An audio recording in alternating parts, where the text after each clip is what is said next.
Hollywood isn't a secret cabal of racists. It's a secret cabal of people terrified of looking like racists.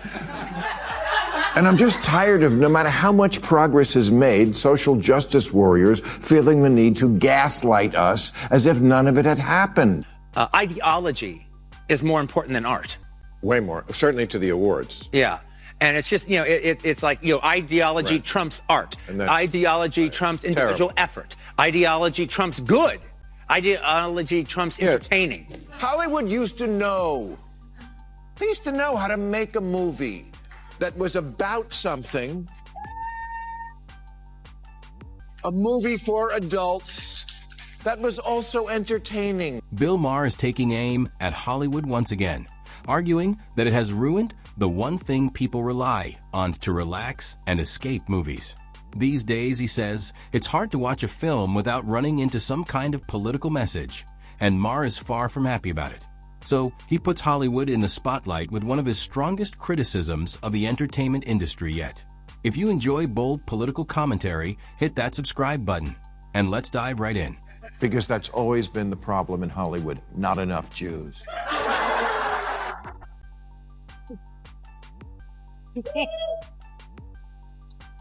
The woke even have a word for this troubling new phenomenon, Jew face. Do you see what I mean about them having their head up there? Really? The word you're using to fight anti-Semitism is Jew face? It sounds like something Mel Gibson says at a traffic. Identity politics has changed Hollywood so much that the industry barely looks the way it used to. What was once a place built on imagination, where actors could become anyone and tell any story, has turned into a place filled with ideological rules. Today, online activists are quick to criticize actors for taking roles outside their own background, treating casting choices like moral issues instead of creative decisions. It has reached the point where the very purpose of acting, pretending to be someone you are not, is being questioned. Maher points to one example that perfectly captures this trend: an actor being criticized simply because they were not Jewish enough for a particular role. Think about that for a moment. An entire profession built on transformation is now being judged more by identity than by talent or performance. Maher believes this doesn't just limit creativity, it weakens storytelling itself. And he has no problem saying exactly how ridiculous he thinks Hollywood has become. Or hire a new dean of sensitivity. She just said, no, college is for introducing you to new ideas, not for and making you feel wonderful and always right.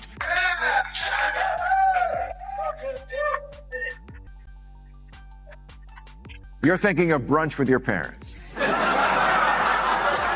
I'm just amazed at how this generation can simultaneously be too sensitive for anything distasteful and somehow also so into eating ass.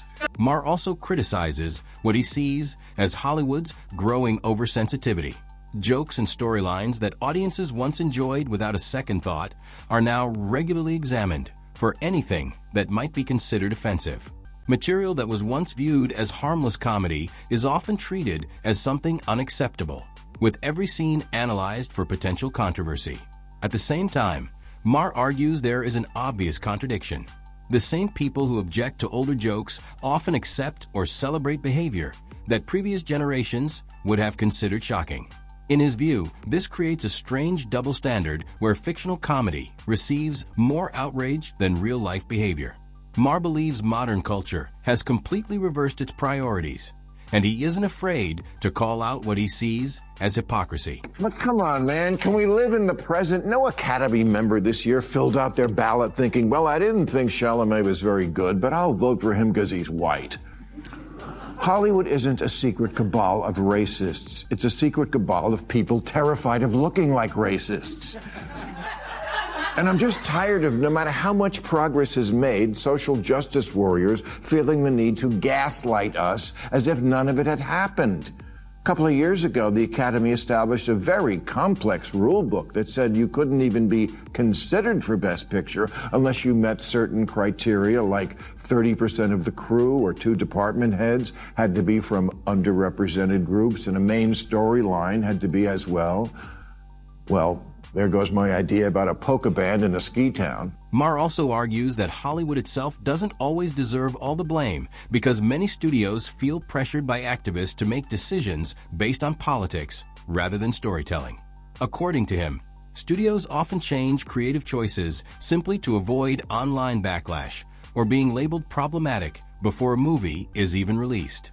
Instead of focusing only on strong characters, talented actors, and engaging stories, filmmakers now face expectations that have little to do with creativity and everything to do with satisfying ideological demands. Diversity checklists, messaging requirements, and sensitivity reviews have quietly become part of the filmmaking process. Maher believes those pressures are hurting movies by making stories feel less natural and less authentic than they once were. I mean, please don't get us wrong. We're not saying you can't hire who you want or make a movie about whatever you want. Okay, that's exactly what we're saying. I'm surprised Trump hasn't sued them over it.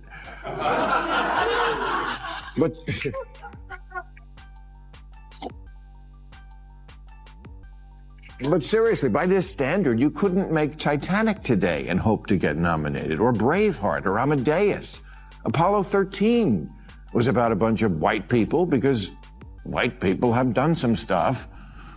But somehow, without a production code, Hidden Figures got made and completed the historical record about how we got to the moon. Maher argues that great movies do not need creative checklists to succeed. Talent, storytelling, and execution should always come first.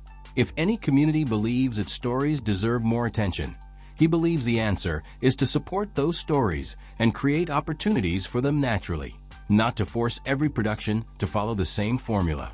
Producers should not feel pressured to include characters simply to avoid criticism or improve appearances. Maher argues that this kind of forced representation often feels artificial, and audiences notice it immediately. In his view, authenticity creates meaningful representation, while fear-driven decisions only produce tokenism. His point is simple. Hollywood should be guided by creativity, not by fear of public backlash. Hollywood used to know. They used to know how to make a movie that was about something. A movie for adults that was also entertaining and not just depressing. There was already a category for that. Best documentary. You know, important filmmaking about the conflict in Syria or the plight of the hot dog stand owners. You know, the part of the Oscar show where you got up and went to the bathroom. Maher also believes Hollywood has become far too predictable in the kinds of stories it tells. The problem, he says, is not that modern movies are poorly made. Many are technically impressive. Instead, the issue is that the industry keeps returning to heavy, emotional, and trauma-focused stories, while leaving less room for adventure, comedy, and pure entertainment. Serious stories absolutely have value, but they should not be the only stories audiences receive. Maher believes Hollywood once succeeded because it offered every kind of experience, from action and humor to fantasy and drama. Today, he argues, too many films seem more interested in delivering messages than simply entertaining viewers. In his view, Hollywood has forgotten that movies are also supposed to be enjoyable. I have always really appreciated the way you pushed back. When anyone tried to stifle you, shut you up, shame you, bully you, they tried it with the last one, with Once Upon a Time in the Hollywood, some bullshit about Margot Robbie doesn't have enough lines. And you do what I wish other people would do. Instead of apologizing like a little pussy, you say, I don't agree with your assessment. If somebody brings up something that actually is legitimate, I'll even have a conversation with them about it because I'm actually into interesting thought and I don't have to even agree with you. Oh, but that's an interesting point. Maher also points to the pressure many directors now face from activist groups demanding constant changes to creative decisions. According to him, criticism can come from almost anywhere. Some complain that certain characters receive too little screen time, while others argue that specific actors deserve more attention than they received. No creative decision seems safe from criticism. Often, the pressure goes beyond criticism and turns into demands for public apologies. Maher believes too many directors have responded by apologizing for creative choices that never required an apology in the first place. Instead of standing behind their work, they often backtrack simply to avoid controversy. Maher argues that directors should have the freedom to make artistic decisions without feeling forced to surrender every time public outrage appears online. Why the hell do you think people become actors? Because they want to spend their life not being who they are.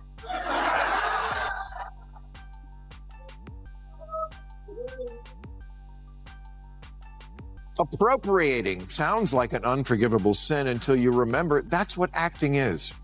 That's why acting jobs are called roles. Sean Penn won an Oscar for playing gay civil rights martyr Harvey Milk. At the time, it was considered a courageous act of solidarity for a straight male movie star to play a homosexual. Now it's the opposite. Eddie Redmayne played a transgender woman in The Danish Girl, but now calls that a mistake because many people don't have a chair at the table. Well, actually, in movies now, they do. Maher reminds people of something very simple. Acting is, at its core, make-believe. Actors are hired to become characters who often have completely different beliefs, personalities, and backgrounds from their own. That is the very foundation of the profession. Yet Maher argues that actors are increasingly criticized for playing characters whose opinions do not match their personal views, as though performing a role automatically means endorsing it. As these attacks become more common, many actors begin avoiding certain roles altogether, not because they lack the talent or interest, but because they fear public backlash. Maher believes this creates a chilling effect that limits artistic freedom and discourages creative risk-taking throughout the industry. There has become a thing that's gone on, it seems like in this, especially this last year, where, what's the word I'm looking at? Ideology is more important than art. Way more, certainly to the awards. Yeah. And it's just, it's like, ideology Right. trumps art. Ideology trumps individual effort. Ideology trumps good. Ideology trumps entertaining. There's two kinds of movies, virtue signalers. Quentin Tarantino shares many of Maher's concerns, arguing that ideology has started replacing art in modern filmmaking.